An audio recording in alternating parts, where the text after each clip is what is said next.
3월 16일, 3월 셋째 주 위클리 리뷰를 시작을 하도록 할 텐데, 보시면 알겠지만 지난주 리뷰는 한 장으로 확 줄여서 말씀을 드리도록 하겠습니다.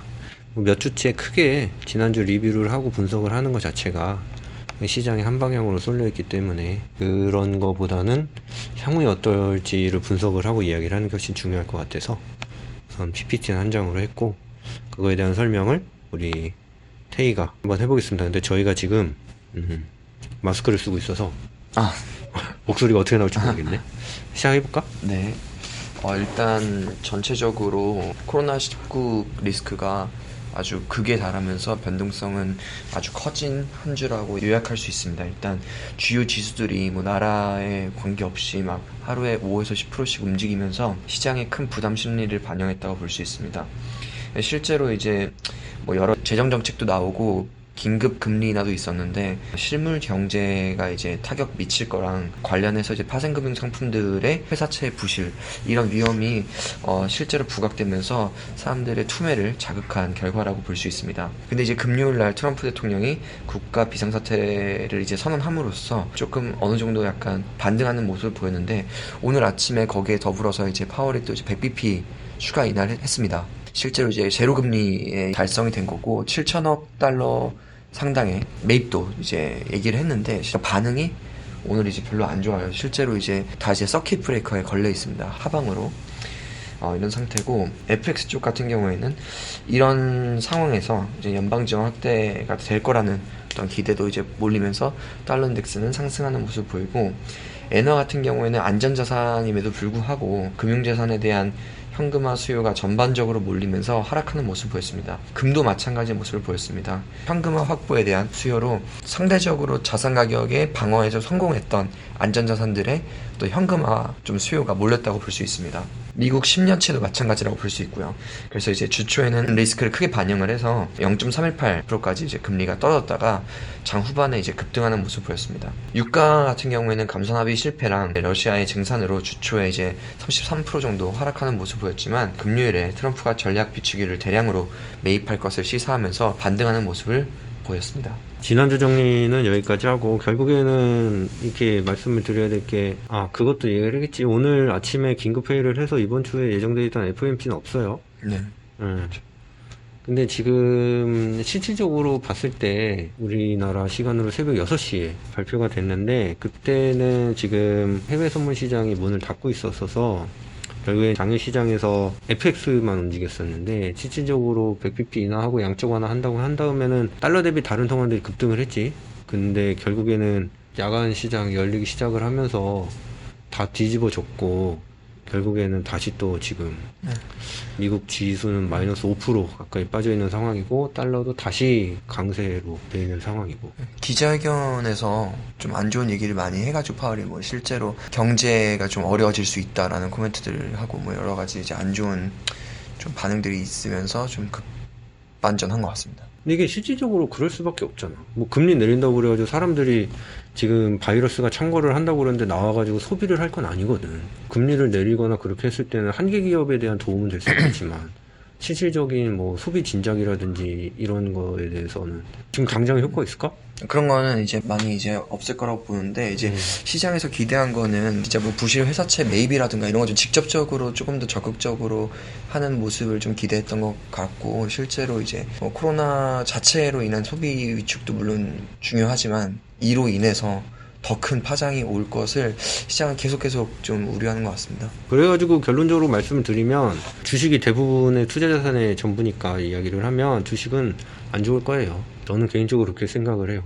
지금 당장 반등을 하고 다시 오르고 이런 바닥을 다지고 하는 거는 조금 힘들지 않을까라는 생각이 들고, 그렇다고 해서 지난주처럼 주구장창 막 빠지기도 힘들 거야. 한번 그거를 경험을 했기 때문에 지속적으로 시장에 대한 안정책이나 정책 위반자들에서는 구두 개입이나 이런 걸 통해서 할 거기 때문에, 결국에는 그러면은 변동성이 아주 큰, 하루에도 막 아래 위로 엄청나게 움직일 수 있는 그런 장이 굉장히 지속될 거다라는 걸 예상을 해볼 수 있고, 만약 그런 식으로 혼란스럽다 그러면은 트레이딩을 하는 입장 같은 경우는 굳이 시장을 길게 대응할 필요는 없지 않을까. 짧게 대응을 하고 순간순간의 움직임에 대응을 하든지 아니면 아예 그냥 거리를 좀 치든지 네.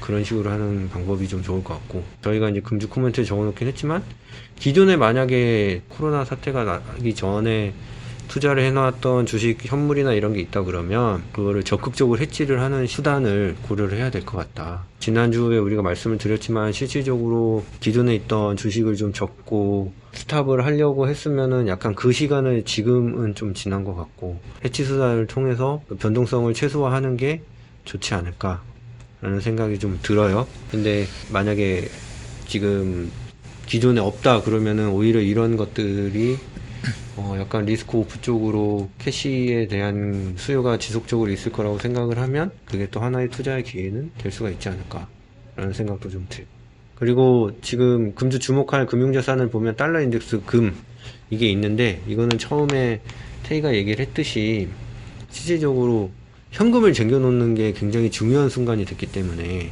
그게 지금 달러 인덱스와 금을 통해서 나오고 있고, 거기에다 이제 국채 금리에 관련된 것도 좀 있고 해서, 근데 국채 금리는 지금 100bp 인하를 했기 때문에 그거에 대한 반영은 좀 있을 거고, 그럼 실질적으로 달러가 강세로 가고 금값이 계속 빠진다고 하면 시장에 대한 불안감은 계속해서 지속이 될 수 있다고 우리가 해석을 할 수가 있지. 달러 인덱스나 금은 이번 주뿐만이 아니라 아마 다음 주, 다다음 주 해서 계속 봐야 될 거예요.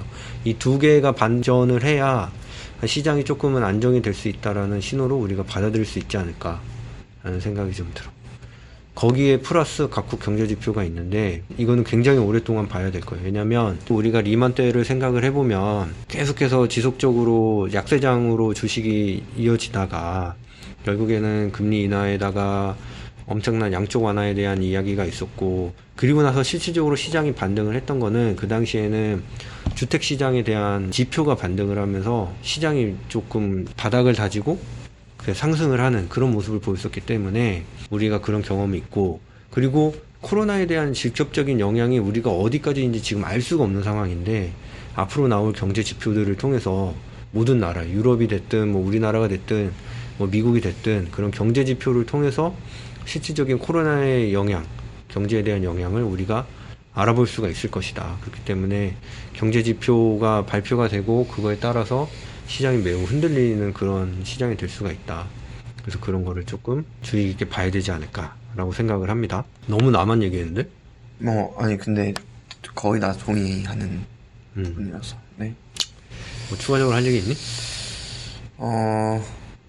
할 얘기라기보다는 이제 좀 대응을 하는 입장에서 더 뭐가 있을까 싶긴 해요. 그러니까 무슨 말이냐면은 어떤 뭐 대안이 됐든, 그러니까 뭐 우리가 기대할 수 있는 뭐 정책이 됐든, 사실 오픈될 게 다 오픈이 돼 버려가지고 호재라고 해야 되나? 어떻게 보면 이게 메이크업 할 수 있는 수단들이 되게 적극적으로 전 세계에서 다 대응을 했음에도 불구하고 지금 사실 반영이 되게 안 좋은 쪽으로만 되고 있잖아요, 사실. 그래서 이거를 어떻게 대응해야 될지 그게 좀 어려운 것 같아요. 네. 근데 실질적으로 지금 지난 한 몇 주 동안 거의 뭐 한 25% 가까이 빠졌었잖아. 25% 30% 이렇게. 네. 그런 장이 지속이 되지는 않을 거고, 결국에는 이게 아래 위로 엄청 흔들리는데 장중에 보면은 막 너무 정신이 없지만 그 다음날 그 전일자의 데일리 차트를 보면은 아래 위로 봉 자체가 꼬리만 많이 생기고 정가나 시가는 거의 비슷한 네네. 식으로 한동안 진행될 가능성이 높지 않을까 하는 생각이 좀 들어. 그래서 그거는 꽤 오랫동안 될 거라는 생각이 좀 들고, 그렇기 때문에 그걸 짧게 대응을 하고 기존에 있었던 투자 자산이 있으면은 해치 수단을 최대한 강구를 하고, 그게 지속이 되다가 결국에는 그때 상황에 따라 가지고 아래로 가든 위로 가든 그럴 가능성이 높다. 왜 그렇게 또 생각을 하냐면, 시장이라는 거는 어떤 식으로 해서 한 방향으로 크게 움직이면 결국에는 그거에서 그게 추세가 더 갈든 아니면 반등을 할든 하기 전에 어느 정도의 변동성을 유지하는 횡보세가 지속이 되는 게 일반적이기 때문에 이번 주는 그렇지 않을까. 그렇기 때문에 어떤 예단을 하지 말고 지켜보는 게 이번 주는 좋지 않을까라는 생각이 좀 들어. 네. 다들 잘 이해하셨죠? 여기까지 할까? 네, 그렇게 하시죠. 끝. 수고하셨습니다. 음. 네.